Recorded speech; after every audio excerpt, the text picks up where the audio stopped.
Assalamualaikum warahmatullahi wabarakatuh. Perkenalkan saya Nayatul Ulfiah dengan NIM 210820573. Saya dari kelas akuntansi Syariah B. Di sini saya akan mempresentasikan tentang wirausaha dalam Islam untuk tugas pengantar ekonomi Islam. Wirausaha dalam Islam. Pengertian dasar tentang wirausaha. Istilah wirausaha terjemahan dari kata entrepreneur bahasa Prancis yang diterjemahkan dalam bahasa Inggris between taken atau go between, yaitu orang yang berani bertindak mengambil peluang. Menurut Robert de Hircis et al., kewirausahaan adalah suatu proses dinamis atas penciptaan tambahnya kekayaan. Kekayaan diciptakan oleh individu yang berani mengambil risiko utama dengan syarat-syarat yang wajar, waktu dan komitmen karir penyediaan atau penyediaan untuk berbagai barang dan jasa. Produk dan jasa tersebut tidak mungkin baru atau unik, tetapi nilai tersebut bagaimanapun harus dipompa oleh usahawan dengan penerimaan dan penempatan kebutuhan, keterampilan, dan sumber-sumber daya. Seorang wirausaha yaitu orang yang melaksanakan proses penciptaan sesuatu yang baru atau kreatif, kesejahteraan atau kekayaan dan nilai tambah melalui gagasan, memadukan sumber daya visi dan aspek peluang. Ciri watak kewirausahaan menurut Govey G. Meredith adalah sebagai berikut. Yang pertama, percaya diri, dan yang kedua, berorientasi pada tugas, yang ketiga, berani mengambil resiko, yang keempat, wirausahawan yang berhasil ditentukan oleh pemimpin, yang kelima, sifat orisinil, dan yang keenam, berorientasi pada masa depan. Islam sangat mengajukan umatnya untuk melakukan wirausaha. Banyak ditemukan ayat-ayat atau hadis yang mendorong umat Islam untuk berwirausaha. Misalnya keutamaan berdagang, seperti disebutkan dalam hadis yang artinya, perhatikan olehmu sekalian, perdagangan sesungguhnya di dunia perdagangan itu adalah 9 dari 10 orang pintu rezeki. Hadis riwayat Ahmad. Perjalanan bisnis Rasulullah SAW selama bertahun-tahun memberikan hikmah bagaimana unsur-unsur manajemen usaha Rasulullah SAW.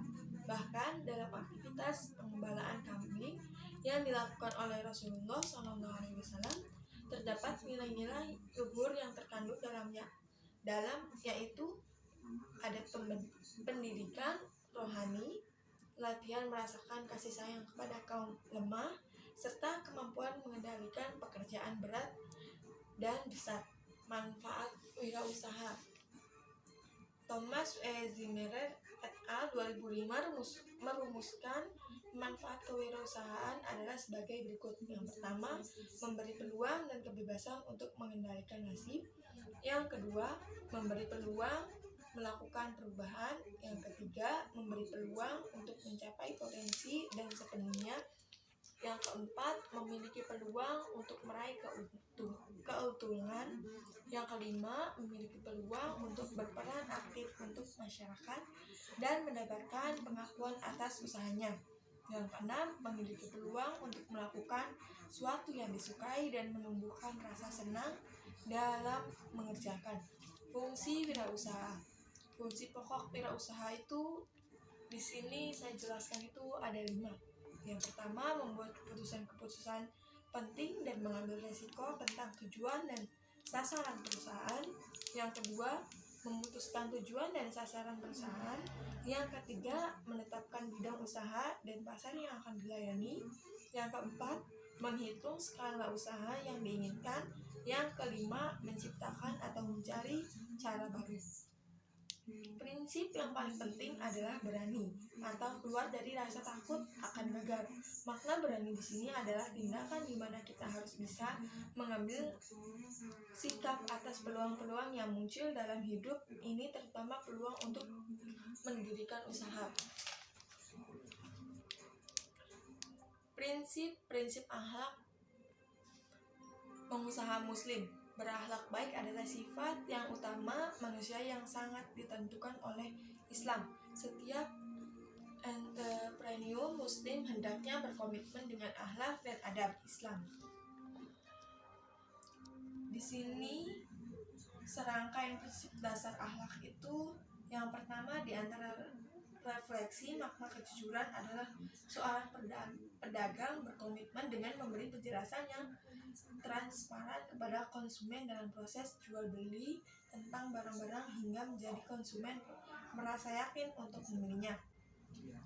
Dalam firman Allah surat Al-Ahzab ayat 70-71, ya ayyuhalladzina amanu taqullaha wa qulu qawlan sadida yuslihukum a'malakum wa yaghfir lakum dzunubakum wa may yuti'illaha wa rasulahu faqad faza fawzan 'azima, yang artinya, hai orang-orang yang beriman, bertakwalah kepada Allah dan katakanlah perkataan yang benar.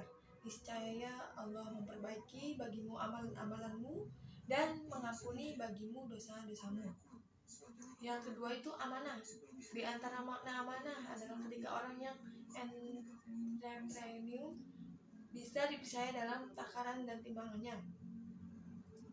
Dalam Quran surat Al-Mutaffifin ayat 1-6, wailul lil mutaffifin alladzina idza talu 'alan nasi yastawfun wa idza kaluhum aw wazanuhum yukhsirun ala yadunnu ulaika annahum mab'utsun fi yaumin 'adzim yauma yaqumun nasu lirabbil 'alamin.